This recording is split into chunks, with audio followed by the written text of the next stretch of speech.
ஓம் சக்தி, ஓம் ஆதிபரா சக்தி, ஓம் சக்தியே, மறுவூர் அரசியே.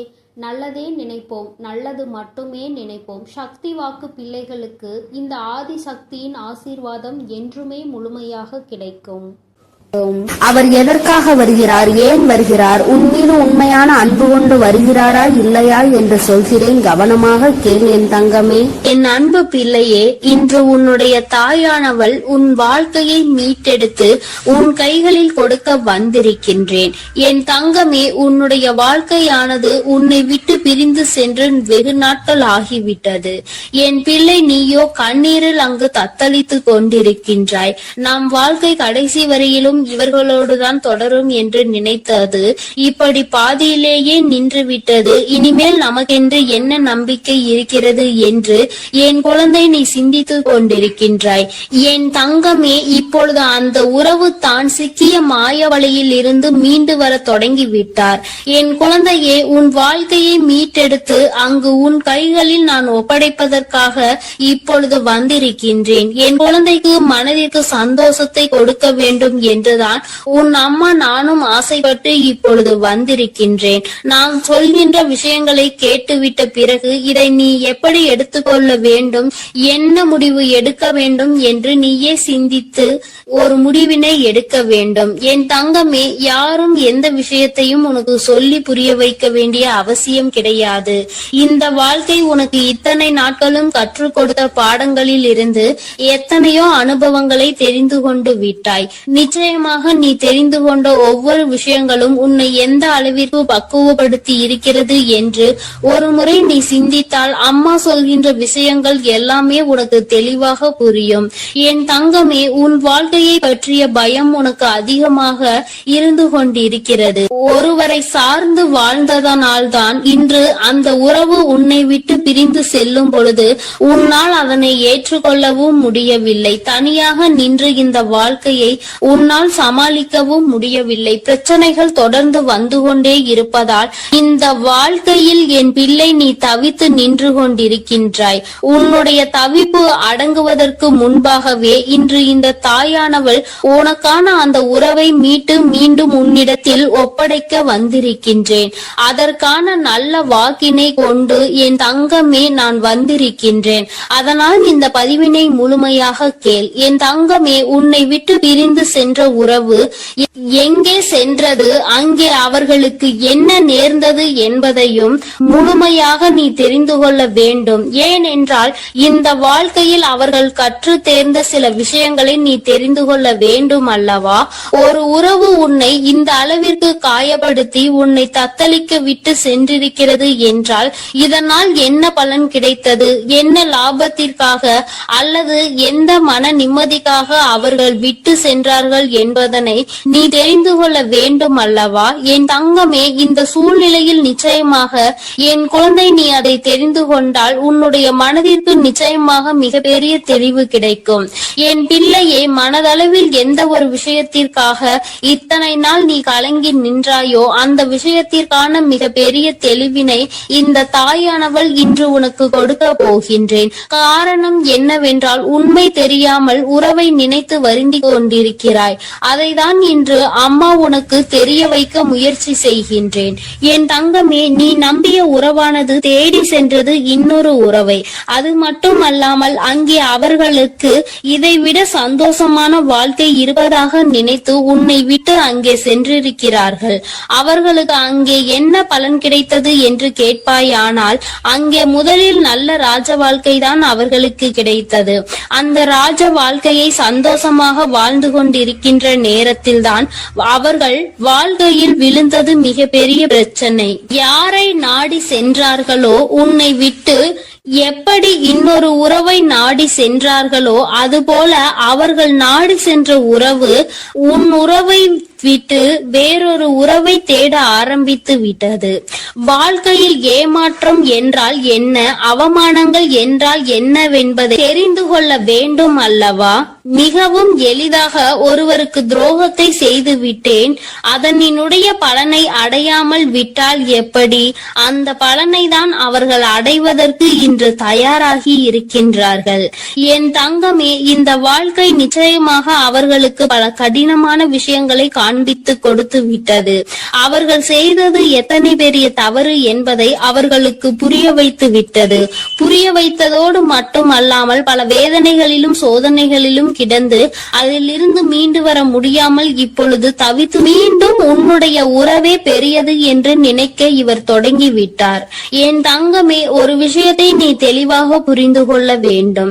இந்த தாயானவள் உன்னிடத்தில் ஒரு விஷயத்தை சொல்ல வருகிறேன் என்றால், அம்மா உடனடியாக எனக்கு எல்லாவற்றையும் செய்து கொடு, உடனே நான் சந்தோஷமாக வாழ வேண்டும் என்று நீ கண்மூடித்தனமாக சொல்லக்கூடாது. அவர் மாய வலையில் சிக்கி இருக்கிறார் என்றால் தன்னுடைய சொந்த புத்தி இல்லாமல் அங்கே எதுவும் நடக்கவில்லை. தன்னுடைய வாழ்க்கை, அதிலும் தன்னை நம்பிய ஒரு உறவு, தன்னை விட்டால் யாருமே அந்த உறவுக்கு இல்லை என்கின்ற நிலை, இந்த நிலை எல்லாம் உணர்ந்த பிறகும் கூட ஒருவருக்கு துரோகத்தை செய்ய முடிகிறது என்றால், இவர்கள் மீண்டும் உன்னை நாடி வந்து உன்னோடு இருக்கும் பொழுது வேறு ஒரு உறவை தேடினால் அதனால் தவறு யார் மேல் வரும் என்பதை ஒருமுறை நீ சிந்தித்து பார். உண்மையான அன்பிற்கு துரோகத்தை செய்ய நினைத்தவர்கள் நாளை எந்த விஷயத்தையும் உனக்கு செய்ய துணிவார்கள் என்பதை நீ மறந்து விடாதே. இவர்கள் நினைப்பதை நடத்துவதற்கான இடத்தை நீ கொடுக்க கூடாது. ஒரு முறை ஒரு தவறு உன் வாழ்க்கையில் நடந்து விட்டது. இதிலிருந்து மீண்டு வர முடியாமல் நீ தவித்து நின்று கொண்டிருக்கின்றாய். என் தங்கமே, அப்பேற்பட்ட சூழ்நிலையில் அதே உறவு மீண்டும் ஒன்றை சொன்னால் அதை நம்புவதற்கு நீ முட்டாளாக இருந்து விடாதே. மாய வலையில் இருந்து மீண்டும் பேசுவதற்கு அவர்களுக்கு சுயமாக வேறு காரணங்கள் வரத்தான் செய்யும். ஒருவர் வாழ்க்கையை கெடுத்து இன்னொருவருக்கு சந்தோஷத்தை கொடுக்க நினைக்கின்ற உறவுகள் தன்னுடைய சுயநலத்தை மட்டுமே முன்னெடுத்து வைக்கின்றார்கள். உறவுகள் ஒரு நாளும் வாழ்க்கையில் உனக்கு தேவை கிடையாது என்பதை முதலில் நீ புரிந்து கொள். என் தங்கமே, நீ ஒவ்வொரு நாளும் இதனால் அழுது அழுது எந்த அளவிற்கு என் தங்கமே இந்த தாயானவள் முன் நீ புலம்பிக் கொண்டிருந்தாய் என்பதை ஒரு நிமிடம் சிந்தித்து பார். எப்பொழுதுமே உனக்கு நல்லதை மட்டுமே எடுத்து சொல்வேன். என் குழந்தையின் வாழ்க்கைக்கு ஏற்ற விஷயமாக இருந்தால் அதை நான் உன்னை விட்டு ஒரு நாளும் விலக்கி வைத்திருக்க மாட்டேன். என் தங்கமே, எல்லாவற்றையும் தாண்டி உன்னை விட பெரிது என்று நினைத்து இன்னொன்றை தேடி சென்ற உறவு மீண்டும் உன்னிடம் திரும்பி வந்தாலும் என்றென்றைக்கும் நீ அதனை நாடி செல்லாதே. உண்மையான உன் மீது அன்பு கொண்ட உறவாக இருந்தால் அந்த உறவு ஒருபொழுதும் இன்னொருவரை தேடி செல்லாது. என் தங்கமே, இது பொய்யான உறவு என்பதை நீ புரிந்து கொள்ள வேண்டும். அதனால் என் பிள்ளையே, எதுவானாலும் சிந்தித்து முடிவெடு. மீண்டும் ஒரு ஏமாற்றத்தை ஒருவேளை கொடுத்தால் அதை உன்னால் தாங்கிக் கொள்ள முடியும் என்று நீ நம்பினால் மட்டுமே இந்த வாழ்க்கையை நீ தேர்ந்தெடுக்கலாம். இல்லை, எனக்கு வேண்டாம், என்னால் முடியாது என்று நீ சொல்வாயானால் நிச்சயமாக நீ தப்பித்துக் கொள்ள வேண்டும் என்றுதான் அம்மா சொல்கின்றேன். என் குழந்தையே, வாழ்க்கையில் உண்மையான அன்பினை கொடுக்க எத்தனையோ பேர் இருக்கிறார்கள். பொய்யான அன்பிற்காக உன்னுடைய வாழ்க்கையை நீ தொலைத்து விடக் கூடாது என்றுதான் அம்மா சொல்கின்றேன். என் குழந்தையின் மனதில் இருக்கின்ற இந்த எண்ணங்களை அம்மா நான் நிச்சயமாக புரிந்து கொண்டதன் பலனாக தான் உன்னிடத்தில் சொல்கிறேன். வேண்டாம் என்று முடிவெடுத்து விட்டால் என்னிடம் வா, அம்மா உனக்கான ஆறுதலை கொடுக்கிறேன். வேண்டும் என்று முடிவெடுத்தால் அந்த வாழ்க்கை உன்னுடைய பொறுப்பு. இனி உன் வாழ்க்கையை நீதான் பார்த்து கொள்ள வேண்டும். அதில் மட்டும் நீ கவனமாக இருந்து விட்டால் போதும். அம்மா உன்னை எப்பொழுதுமே கைவிட மாட்டேன் என்பதை மட்டும் நீ தெளிவாக புரிந்து கொண்டால் போதும். என் அன்பு பிள்ளையே, உன்னை விட்டு சென்ற உறவு மீண்டும் உன்னை தேடி வருகிறது. அதற்கான காரணம் என்னவென்று முழுவதுமாக கேட்டு தெரிந்து கொண்டு அம்மா சொல்லும் முடிவை உடனே எடு. ஏனென்றால் என் அன்பு குழந்தை இப்பொழுது மிகவும் கோபத்தில் இருக்கிறது. தன்னுடைய செயல்கள் பிடிக்காமல் மனமுடைந்து போய் இருக்கிறது. உன்னை விட்டு சென்ற உறவு நிரந்தரமாக இல்லாமல் போகட்டும். இனி எனக்கு அவர்கள் வேண்டாம் என்று அவர்களை வெறுத்து என் அன்பு குழந்தையானது இப்பொழுது மனதை கல்லாக்கி கொண்டு உட்கார்ந்திருக்கிறது. ஆரம்ப கட்டத்தில் அந்த உறவின் மீது உயிராய் இருந்தாய். இப்பொழுது அவர்கள் செய்த சிறு தவறுக்காக அவர்கள் வாழ்க்கையிலே நிரந்தரமாக வேண்டாம். என்னுடைய விஷயங்கள் அனைத்தையும் அவர் தவறாக புரிந்து கொண்டார், தவறாக செயல்பட்டார், என் வாழ்க்கையில் துரோகத்தை விளைத்தார்கள். இனிமேல் அவர்களுக்கு என் வாழ்க்கையில் இடமே இல்லை என்று அந்த நபரை என் அன்பு குழந்தை வெறுத்து விட்டது. ஆனால் அந்த தவறு அவர்கள் செய்தார்கள், நானும் அதை ஒப்புக்கொள்கிறேன். ஆனால் என் அன்பு பிள்ளையே, நீ மனதுருகி அழுவாய் அல்லவா? அதனுடைய கர்மா இப்பொழுது அவர்களை வாட்டி வதைத்து கொண்டிருக்கிறது. அவர்கள் வாழ்க்கையில் நரக வேதனையை அனுபவித்தார்கள். ஏனென்றால் என் அன்பு குழந்தை உண்மையாக இருந்தது, அவர்களையே முழுமையாக நம்பி இருந்தது. ஆனால் அவர்கள் துரோகம் செய்து ஏமாற்றி விட்டார்கள். ஒரு உண்மையான உறவை அலட்சியம் செய்தது உண்மைதான் என் அன்பு குழந்தையே. ஆனால் அவர்கள் பட்ட துன்பம் இருக்கிறதே, அது நரக வேதனை. தினம் தினம் உனக்கு செய்த துரோகத்திற்காக கர்ம வினை அவர்கள் வாழ்க்கை முழுவதுமே நடந்து கொண்டிருக்கிறது. சில காலத்திலே நல்லது எது, கெட்டது எது, நல்ல உறவு எது, பொய்யான உறவு எது என்று உன் உறவானது புரிந்து கொண்டது. உன் தாயானவள் அதை தெரியப்படுத்தி விட்டேன். ஆனால் சில நேரங்களில் என் அன்பு குழந்தையை உறவை இழந்து விட்டோம். நம் வாழ்க்கையில் மறுமுறை அந்த உறவு கிடைக்காதா என்று சில நேரங்களில் நீ சிந்திக்கிறாய். ஆனால் சில நேரங்களில் எனக்கு துரோகம் செய்த உறவு மறுமுறை எனக்கு எப்படி துரோகம் செய்யாமல் இருக்கும், அதனுடைய குணத்தை எப்படி மாற்ற முடியும், அதனுடைய செயல்களையும் எண்ணத்தையும் எப்படி மாற்ற முடியும் என்று சந்தேகமும் ஏற்படுகிறது. அதனால் அவர்கள் நிரந்தரமாக நம் வாழ்க்கையில் வேண்டாம் என்று என்னுடைய தங்க பிள்ளையானது முடிவெடுத்திருக்கிறது. ஆனால் இந்த முடிவை நீ கொஞ்சம் மாற்றிக்கொள்ள வேண்டும். ஏனென்றால் தவறு செய்தவர்கள் நம்மை தேடி மன்னிப்பு கேட்க வரும் பொழுது அவர்களை மன்னிக்கலாம், தவறல்ல. என்ன ஒன்று என் அன்பு பிள்ளையே, மன்னிப்பு கேட்டார் போல கேட்டு உன் வாழ்க்கையில் சில கஷ்டத்தையும் கண்ணீரையும் ஏற்படுத்துவதற்கு சில நபர்கள் இருக்கிறார்கள். ஆனால் உன் உறவானது மறுமுறை தவறு செய்யாத அளவிற்கு தக்க பாடத்தை உன் அன்னை கொடுத்திருக்கிறேன். அதனால்தான் ஒரு முறை செய்த தவறுக்காக அவர்கள் அனைவரையும் திருத்திக் கொண்டு உன் காலடியில் விழுந்து மன்னிப்பு கேட்க உன்னை தேடி அந்த நபரானவர் வரப்போகிறார். இப்பொழுது நீ சரியான முடிவு எடுக்க வேண்டும். அதனால்தான் உன் அன்னை அவர் வருவதற்கு முன்னே உன்னிடம் இதை பற்றி தெரிவிக்க வந்திருக்கிறேன். இப்போது நீ உன் முடிவுகளை எடுக்க வேண்டும். ஒரு முறை அந்த நபரை மன்னித்து விடு. ஏனென்றால் தவறு செய்வது மனிதனுடைய இயல்புதான். ஆனால் தாயும் பிள்ளையாய் இருந்துவிட்டு வைராகியம் என்பதை நீ உன் மனதில் வைத்து கொண்டிருந்தால் அங்கு வெறுப்பு அதிகமாக உன் வாழ்க்கையில் வந்துவிடும். இவர் நல்லவரா கெட்டவரா என்று தெரியவில்லை. எவரை பார்த்தாலும் கோபப்படுகிறாய். அந்த கோபத்தால் நல்ல விஷயங்களை கூட சில நேரங்களில் இழந்து விடுகிறாய். என் அன்பு பிள்ளையே, புரிந்து கொள். ஒரு சில நபர் உனக்கு துரோகம் செய்கிறார்கள், ஏமாற்றுகிறார்கள் என்றால் அனைத்து நபருமே ஏமாற்றக்கூடிய நபர் கிடையாது என்பதை நீ புரிந்து கொள்ள வேண்டும், தெரிந்து கொள்ள வேண்டும். உன் மனம் உடைந்தது உண்மைதான். துரோகம் செய்த நபரால் நீ ஏமாற்றப்பட்டது உண்மைதான். ஆனால் அதற்கெல்லாம் பதிலடி கொடுத்துதான் உன் காலடியில் நான் அவர்களை விழ வைப்பேன் என்று நீ கண்ணீர் வடிக்கும் பொழுது உனக்கு உறுதியளித்திருந்தேன். மறுமுறை நீ என்னை சந்தேகப்படுகிறாய். அவர்கள் முழுமையாக திருந்தினால்தான் உன் காலடியில் வந்து விழுவார்கள் என்பதை நீ மறந்து விட்டாயா?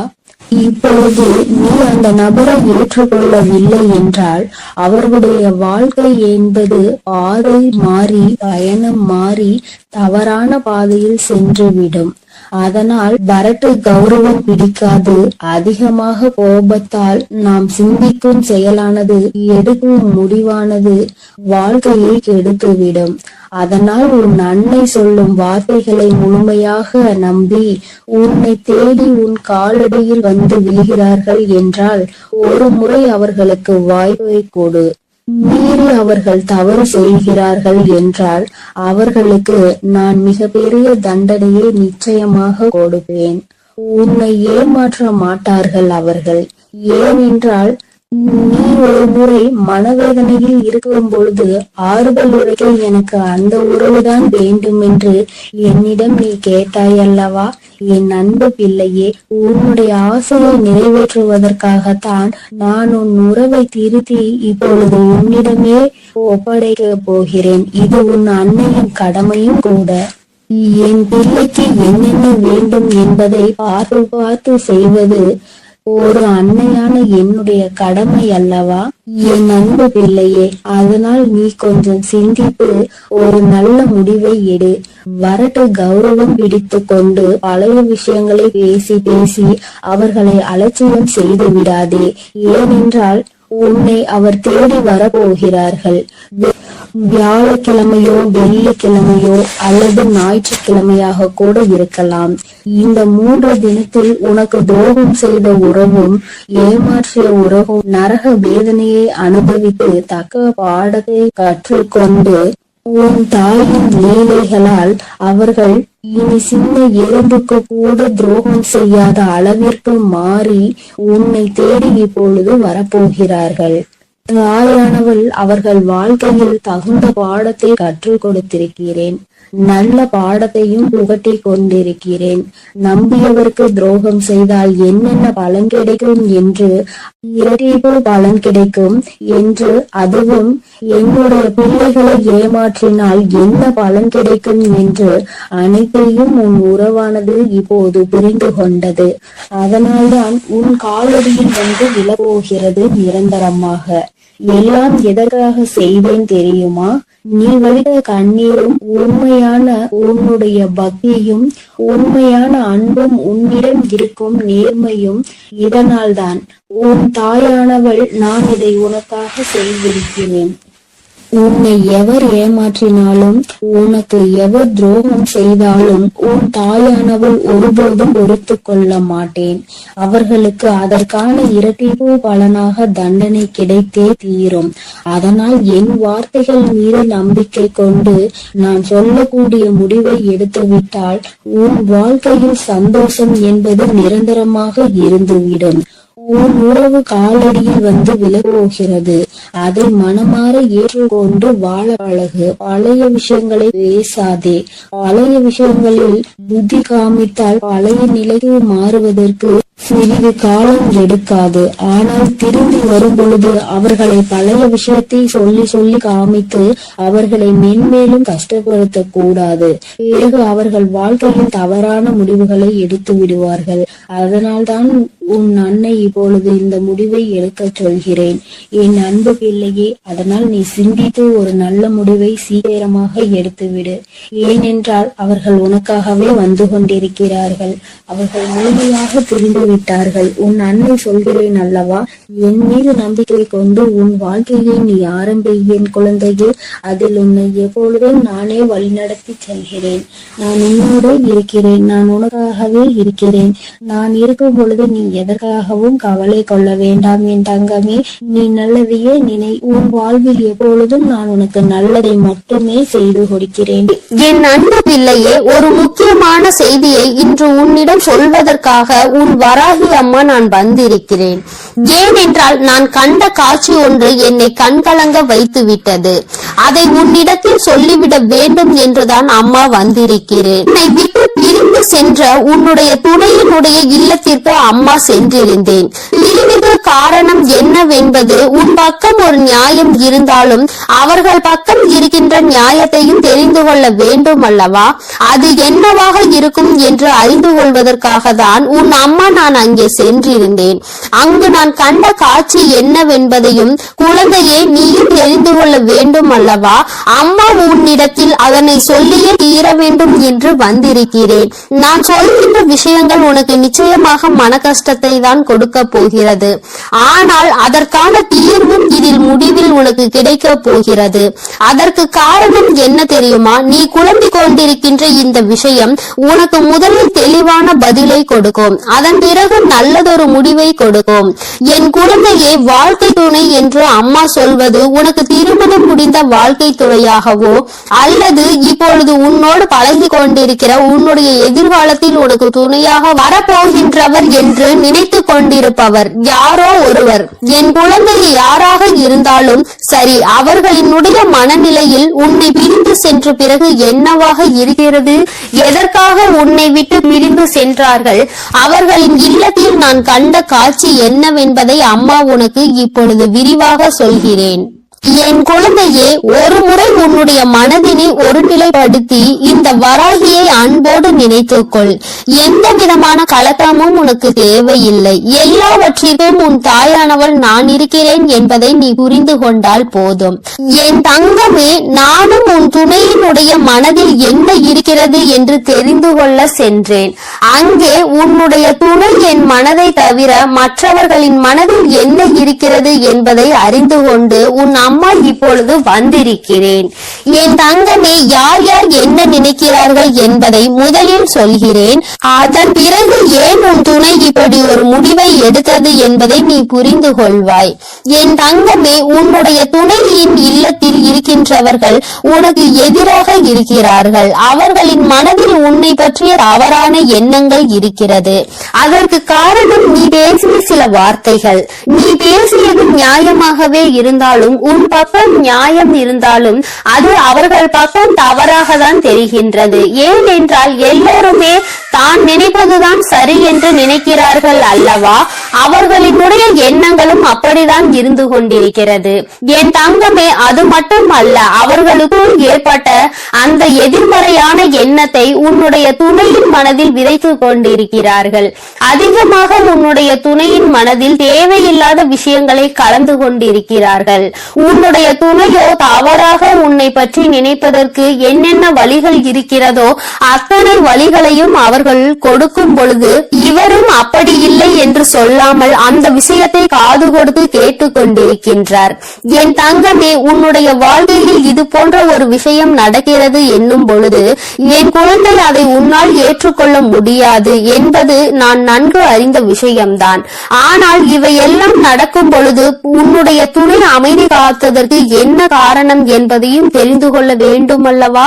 எத்தனைதான் நீ அவருக்கு உயிராக இருந்தாலும் அவர்களினுடைய குடும்பம் என்று வரும் பொழுது அங்கே அவர்களினுடைய மனது சிறிதும் தடுமாற்றம் அடையத்தான் செய்கிறது. ஏனென்றால் நீ பேசிய வார்த்தைகள் அவர்களுக்கு வேதனையை கொடுத்தது என்று உன் துணையிடம் சொல்லும் பொழுது உன்னுடைய துணை என் மனதும் பெரிது சஞ்சலம் படத்தான் செய்கிறது. நம்முடைய வாழ்க்கை துணையாக காலம் முழுவதும் வரக்கூடியவர்கள் இப்பொழுதே நம் குடும்பத்தினருக்கு இடையே இத்தனை பிரச்சனைகளை ஏற்படுத்தி விட்டால் நாளை எப்படி இங்கே வந்து ஒற்றுமையாக இருக்க முடியும் என்று அவர்கள் நினைக்கிறார்கள். என் தங்கமே, அவர்களினுடைய எண்ணங்களை தவறு என்று முழுமையாக சொல்லிவிட முடியாது. நீ செய்வது சரி என்றும் முழுமையாக சொல்லிவிட முடியாது. அம்மா சொல்வது சரிதானே என்று ஒரு முறை நீ சிந்தித்து பார். என் தங்கமே, நீ நியாயமாகவே பேசியிருந்தாலும் ஆனால் யாரை பேசினோம் என்பதில் சிறிது கவனம் இருக்க வேண்டும். என் தங்கமே, உன்னுடைய வாழ்க்கை துணையினுடைய சம்பந்தப்பட்டவர்களாக இருக்கும் பொழுது சிறிதளவு கவனம் தேவை. அதற்காக அம்மா நீ நியாயத்தை எடுத்து சொல்ல கூடாது என்று சொல்லவில்லை. அதற்கான சரியான நேரத்தை நீ எதிர்பார்த்து நிற்க வேண்டும் என்றுதான் அம்மா சொல்கிறேன். சூழ்நிலைகள் உனக்கு சாதகமாக இல்லாத பொழுது நீ பேசியதுதான் இத்தனை பிரச்சனைகளுக்கும் காரணமாக மாறிவிட்டது. இப்பொழுது அது எந்த அளவிற்கு வந்து நிற்கிறது என்று பார்த்தாயா? உன்னை உன் துணையிடம் இருந்து பிரிக்கின்ற அளவிற்கு சீட்டம் தீட்டுகின்ற என்கின்ற அளவிற்கு இந்த விஷயம் தொடங்கிவிட்டது. என் தங்கமே, எதுவாக இருந்தாலும் உன்னுடைய துணை காத்த அந்த அமைதிக்கு காரணம் நீ அவர்களின் பேச்சையும் மீறி பேசிவிட்டாய் என்கின்ற ஒரு வருத்தம். மற்றபடி அவரின் மனதை அங்கே மாற்றுகின்ற முயற்சிகள் எதுவும் அவரிடத்தில் எடுபடவில்லை. அதை அவர் காது கொடுத்தும் கேட்பது போல உட்கார்ந்து கொண்டிருக்கிறார் என்பதற்காக மேலும் மேலும் பேசிக்கொண்டே அவரினுடைய மனநிலையை மாற்ற முயற்சிகள் நடக்கிறது. ஆனால் இது பயனளிக்காது என்பதனை இப்பொழுது அவர்களுக்கு உணரத் தொடங்கிவிட்டார்கள். இருந்தாலும் நம்மால் ஆன முயற்சிகளை செய்து பார்ப்போம் என்று செய்து கொண்டிருக்கிறார்கள். சரி, அவர்கள் செய்வதை செய்துவிட்டு போகட்டும். ஆனால் உன்னுடைய உண்மையான அன்பு, உன்னை என் மீது நீ கொண்டிருக்கின்ற நம்பிக்கை நிச்சயமாக அவரினுடைய மனதை ஒரு நாளும் மாற்றிவிடாது. அவர்களினுடைய எண்ணங்கள் முழுவதும் அவசரப்பட்டு பேசிவிட்டாய் என்கின்ற வருத்தம் தானே தவிர அவரிடத்தில் எந்த ஒரு ஆலோசனைகளையும் கேட்கவில்லையே என்கின்ற மன கஷ்டம் தானே தவிர உன் மீது எந்த விதமான கோபதாபங்களும் அவருக்கு இல்லை. என் தங்கமே, அதனால் இந்த உறவு மீண்டும் தொடரப்போகின்ற உறவு. இந்த பந்தம் மீண்டும் உன்னோடு காலம் முழுவதும் வரப்போகின்ற பந்தம். அதனால் உனக்குள் எந்த விதமான கலக்கங்களும் தேவை கிடையாது. மற்றவர்களினுடைய எண்ணங்கள் உனக்கு எதிராக இப்பொழுது இருக்கிறது. ஆனால் என் தங்கமே, உன்னுடைய சூழ்நிலை மாறும் பொழுது நிச்சயமாக அவர்களின் மனநிலையும் தானாகவே மாறிவிடும். எப்பொழுது ஒரே பிடியில் நின்று கொண்டிருக்க முடியாது. அவர்களுக்கு அவரவர்கள் குடும்பத்தில் இருக்கின்றவர்களின் வாழ்க்கை முக்கியமானதாக தோன்றும் பொழுது தேவையில்லாமல் அடுத்தவரின் விஷயத்தில் தலையிடக்கூடாது என்ற எண்ணம் தோன்றும். அதற்கு அவர்கள் வாழ்க்கையில் இது போன்ற ஒரு சம்பவம் நடக்க காத்து கொண்டிருக்கிறது. அதிலிருந்து நல்ல பாடத்தை கற்றுக்கொண்டு வந்து உன் வாழ்க்கையில் தலையிடக்கூடாது என்பதை நிச்சயமாக புரிந்து கொள்வார்கள். என் குழந்தையை, இனிமேல் எந்த விஷயமானாலும் துணையினுடைய குடும்பத்தாரின் சம்பந்தப்பட்ட விஷயமாக இருந்தால் அவரிடத்தில் சிறிது ஆலோசனை பெற்றுவிட்டு பிறகு நீ நிச்சயமாக உனக்கு அதில் இருந்து நல்ல பலன்கள் கிடைக்கும். மாறாக உன்னுடைய சொந்த முடிவாக இருக்கும் பட்சத்தில் நமக்கு கஷ்டம் வரும் பொழுது அதில் இவரால் எந்த விதமான உதவியும் செய்ய முடியாமல் ஒதுங்கி நின்று வேடிக்கை மட்டும்தான் பார்க்க முடியும் என்பதை நீ இப்பொழுதுதானே நடந்து கொண்டிருப்பதை பார்த்து புரிந்து கொண்டிருக்கிறாய். என் தங்கமே, இனி ஒரு நாளும் இந்த சூழ்நிலை உன் வாழ்க்கையில் வராமல் நீ பார்த்து கொள்ள வேண்டும். உன்னை சுற்றி நடக்கின்ற விஷயங்கள் எல்லாம் எதை சார்ந்தது என்பதை நீ புரிந்து கொள்ள வேண்டும். உன்னுடைய அழகான வாழ்க்கையை மீண்டும் உன் கைகளில் நிச்சயமாக நான் கொடுப்பேன். மற்றவர்களின் மனநிலையை மாற்றி உன் கைகளில் அதை கொடுக்கின்ற நேரம் மறுபடியும் வரும். அதை நீ நிச்சயமாக எக்காரணம் கொண்டும் இழந்து விடாமல் பார்த்து கொள்ள வேண்டியது உன்னுடைய பொறுப்பு. என் தங்கமே, இந்த வராகி அம்மாவினுடைய ஆசீர்வாதங்கள் உனக்கு எப்பொழுதும் இருந்து கொண்டுதான் இருக்கிறது.